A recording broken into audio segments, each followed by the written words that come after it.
your phones out and your ring lights. We about to go live. Come on your phone screen, man, we going live. Welcome back to another episode of the Ty Brady Way, and I am excited to have Dysen Patterson on the show. And I wanted him on the show to give a little perspective on somebody that's starting out in the insurance business, maybe some, pros and cons, because, it's been a while since I've been in that space, and kind of his journey and what we talk about. I think I tease him every day. I'm like, hey, 20 a month, right? 20 a month, because I know that if he's writing 20 apps a month, he's going to be just fine. So Dysen, first of all, your dad's been very successful in his space, and I think you told me this, and you can correct me. Your dad said something like, you're not going to, he's not going to hand it to you. What did he say? What did your dad say? You got to find your own way? What did he say to you? Yeah, so my dad's he's a very motivating individual. Like you said, he is successful, but he made it very clear at a very young age that he's not just going to give me everything. Okay. So, work ethic was something that I had to pick up quick.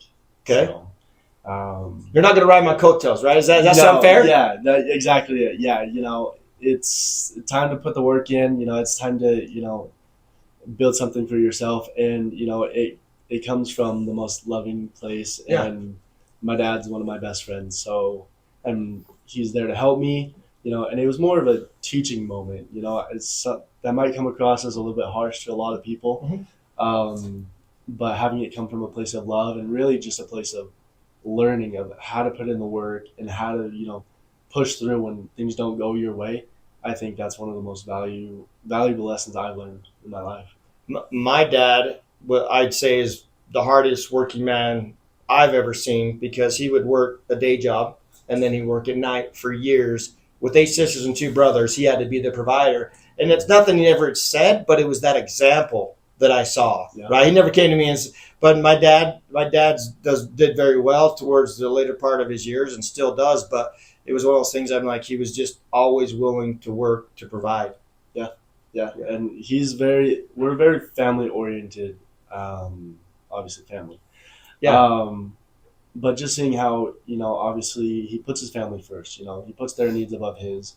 And, just listening to the stories of, when, things didn't go right the first time, or it didn't work out, or things were never smooth, like to get to the spot where he's at now, he had to struggle. He had to, learn and put the work in. And, obviously success comes with failure. I think there's a quote out there that says, no sacrifice, no victory. Yeah. And I think, that's been huge. Yeah. Why did you decide on insurance? Because there's different passive insurance, but why did you decide? Because, there's people that traditionally go to college for 4, 6, 8 years, 10 years, yeah. And you may have done a little college, I don't know, or maybe not. But how did you say, I'm going to settle on insurance, and then how did that transpire? So it's actually a funny story. So I just got back from a mission, and actually met your brother Mike. Yeah. And, we got in talking, what's the plan now? Where are you going to go? What are you going to do with your life? And as a 20-year-old, I didn't really have a plan. I actually had a scholarship to the U that I did not end up taking because I just didn't think school was for me. Wow. I didn't like sitting in the classroom all day listening to someone talk at me. I'm someone who would rather go out and figure it out on my own. And, and you and I had talked about this earlier this week, actually. 5 years is going to pass anyways. So why not invest my time in something that I can build, right? Yeah. Instead of, putting it into school where, listening to a lot of my friends who are going to school, they're halfway through their major and they already want to switch. Oh. So it's, hearing the horror stories of college, and just hearing kind of where a lot of my friends were at, and, a lot of them, were not happy in college. So I decided to, invest my time in something that I felt like I could build. And after talking to Mike, it's funny because when he asked me if I had ever thought about insurance, I looked at him and I was like, you have to be like 65 and retired to like get into insurance. Yeah. I'm young. Like I hadn't even thought about it. So we got talking, and a big thing for me is I love to envision my future and what I want it to look like. And me and my dad had always talked about, let's find something that gives you time to be with your family, Yes. right?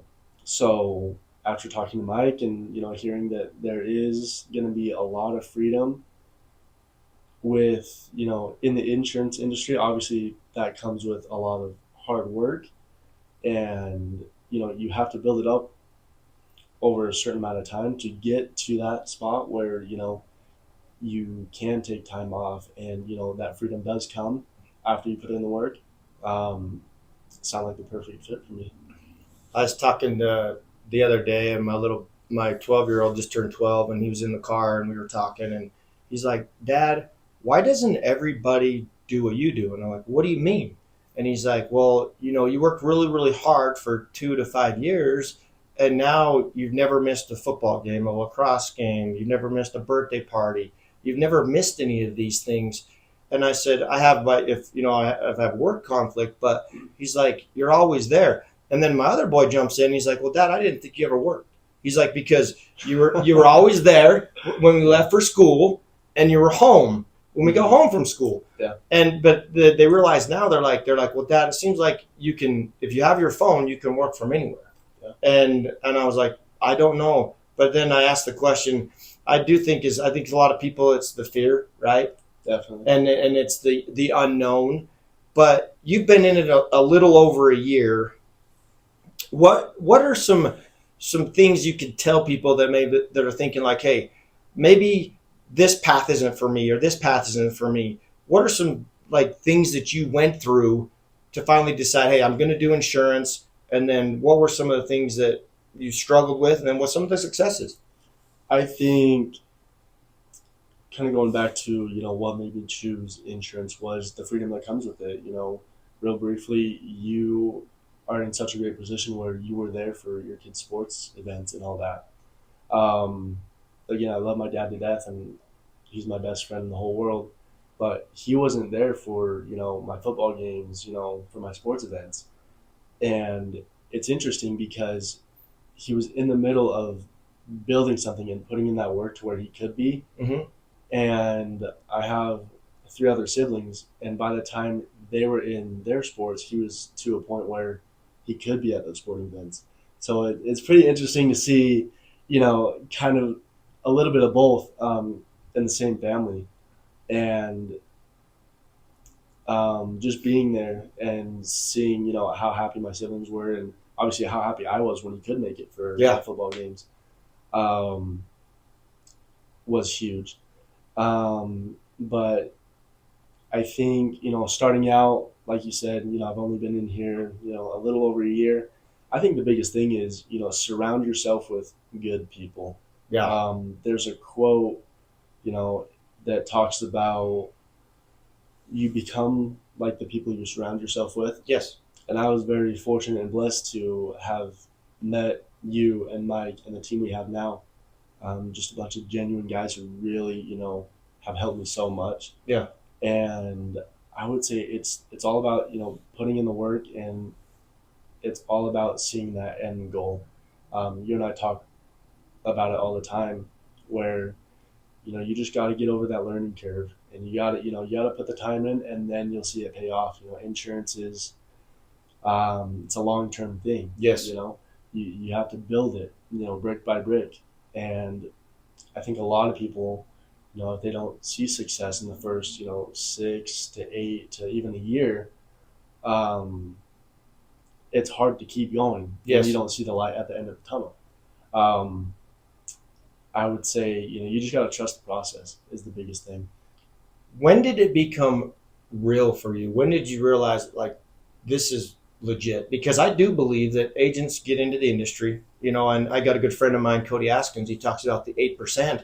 The 8% of insurance agents that make it, right? The rest don't. 92% fail. Mm-hmm. But when did you finally say, this is real? Like, there's something to this? Because I do think there's a time and a place when everybody finally just, the light bulb goes off. And it's like a ta-da moment. Definitely. When was that? I would say it was. I mean, I don't have an exact date, obviously, but What was it I- like though? Like when you're like, okay, I got. it was an understanding of like, okay, how to make it work. I'm someone who, if something doesn't make sense to me, I will make it make sense to me, right? Problem solving. Um, it was understanding, how the industry works, understanding how you have built your company. You and I have had really good conversations about, what it was like starting out and, the struggles of what it is. And you and I talk about all the time, like you mentioned earlier, our goal of 20 a month, Yeah, right? yeah. And starting out, I'm like, holy crap, like 20 is a lot. Like Yeah. 20 is, it's such a good goal because it pushes me to be better and it's very reachable. And you and I have seen, progress each month and it just gets better and better. So I would say the growth was kind of my ta-da moment was, seeing the progress that I've made and also, seeing and being able to relate with you, starting from the beginning and obviously seeing where you're at today. Yeah. So I was there once. Yes, I was. Those days were long, hard, and it was like you just put in the work, right? definitely. Yep. So if there's somebody's out there like, hey, I'm thinking about, getting in the industry, what was it? What was that starting point? What do they have to do? I would say, like I mentioned earlier, get in with a good group of guys. Um, before I had talked to Mike, I had actually talked to, other insurance opportunities out there. Mm-hmm. And um, again, I'm very fortunate and blessed that, I stuck with Mike and I'm part of, your team now. What were some of those other? Because there's different legs of insurance. You could go property and casualty. You could go Mhm. life only. You could go. Financial service products. Yeah. We service people with healthcare mostly. Right. Under 65, over 65. Mhm. What other opportunities did you entertain? Because I did the same thing. Right. Yeah. Which ones did you look at? So a big one was property and casualty. Mhm. Another one was life. And talking to them, talking to the recruiters and everything looks good. And just out of curiosity, I passed it through Mike, and I had no idea how captive agencies work. Yeah. I just thought, I'm gonna make good money. It's all the same to me, right? I had no idea until I had reached out and done a little bit of research and found out what a captive agency is and how that side of it works as opposed to being independent and being a broker. Yeah. But and by the way, there's a lot of captive agents out there that do really well in their space. Definitely. And there's a lot of people that do really well on the broker side. I just happened to fall in love as a broker. I was captive for a while, and I had to learn the difference. But so there are some people that like the captive model. They like the security. They like the atmosphere. They like all the things that come with it. It just wasn't for me. I didn't want someone to control my destiny, and that's where I was like, no, if I'm going to build this, I'm going to build it from the ground up where I have full autonomy, and I don't get that. I don't have anybody telling me what I can and can't do. Definitely. And I think you and I, have the same thought process of I want to be in control in a way, right? I want to, like you said, control my destiny. And, build it myself, you know what I mean? You don't get that freedom when you're working for someone else. That's right. So, was it a little bit harder? I didn't really have that same cushion. Yeah, maybe. Yeah. And, this isn't a shot to any captive agents out there. This is just, the path I chose, and I'm very glad I did. Yeah. So, Where do you see it going in the next 5 years for you? just keep doing what we're doing. 20 a month is gonna come and go, and that's gonna be easy. And soon we'll be at 40 a month, and we'll keep growing, and we'll get some agents under me, and get some new guys in here, and get them trained. And I don't know, maybe we'll we reversed roles, and I'm gonna run the podcast. Hey, I love it. I love it. No, it's great. No, my mentor used to say 20 a month, and I'd look at him kind of like you did. You're like 20 a month, man. That seems like like just way out there, right? Yeah. And then there came a time when I was doing 40, 50 a week when I was on the road, and people were like blown away. And I was like, and looking back, I'm like, it didn't even seem like work. It was just, It was so enjoyable, so rewarding. And now I miss those days because, I mean, you know, somebody told me, Ty, if you get a high off of writing an app, you're in the right industry. You know, sales is where you need to be. Right. And I had to look at my wins differently. Now I look at my wins I have agents that make a 6 or 7 figure income. That's a win to me. And they have the financial freedom, or they're able to spend time with their families. Mm-hmm. And everybody's level of success is a little different. Right. You know, not everyone wants to build an agency like me. I never put a limit on it, but I didn't think I wanted to build an agency like this. I didn't say that wasn't the goal. My goal was to just feed my family. Right. And that it's like, so I met that, and then it just grew from there. And then, you know, a podcast show and all these other things that come with it. And then, like, you know, if I can make a bigger impact in the world, that's a win. Definitely. Yeah. No, I agree. I think, you know, same thing.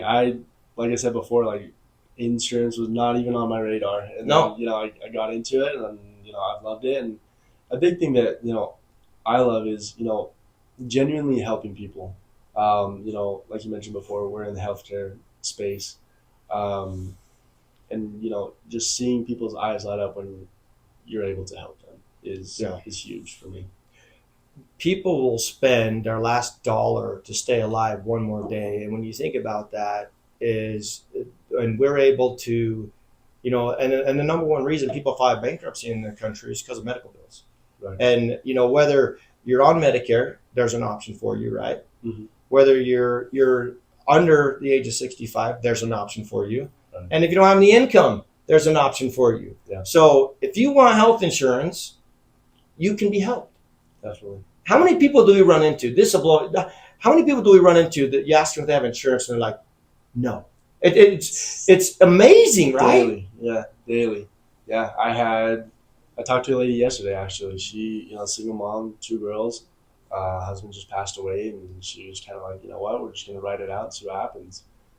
And, you know, we were able to sit down and get her taken care of. But it's just like and this is a quote that, you know, you've told me multiple times. It's like, you don't know what you don't know. Yeah. Right? I just don't think a lot of people realize that there is help out there, and there is something for literally every situation. Yes. So I think it's a fear of what it's going to cost. Right. That's part of it. Mm-hmm. They don't think they can afford it. I think it's the fear of being sold, right? And that's the beauty of what we do is we don't care what people choose. We're just giving them options. Right. We're just educating them on here is A, here's B, here's C. And it doesn't just reach out and have that conversation. And then, you know, when you have that conversation, it seems like the pressure, the burden, they're lifted, and they're just the joy that comes with it. Yeah. And as you serve, you know, yes, we get paid by the carrier. We get compensated by the carrier, but it doesn't cost you any more money. And then as you serve, the money's a byproduct of us serving and helping people. Definitely. Yeah. And a big thing I tell all my clients is, you know, I'm not here to sell you anything. I'm the information guy. Yeah. If anything, I'm here to help you. And if, you know, you learn something today, then, you know, that's a win in my book. Right. Yeah. So again, people don't know what they don't know, and that's a big part of what we do is we educate people. Well, the guy today, we couldn't put him in a better situation today. Right. Well, we may be able down the road, but it was like, hey, you got what what your heartburn was. You've already filled it, right? You've already got that heartburn filled. You're in the best program that works for you. It's working for you. You can go and see your doctors. Hey, how about if we contact you in October? Things may change, right? And that's the beauty of it, is like, hey, you're in the best program for you in your situation, your circumstance. Let's move on. Next thing. Yeah. It's just nice to have, you know, someone on your side, right? Yeah. And that's what we were able to do for, you know, the guy we met this morning. And, you know, it wasn't, you know, some people would consider that, you know, oh, well, he didn't close the deal. Well, you know, now he has someone he can contact and rely on for that information, right? Well, what happens over time is you may not get him, right?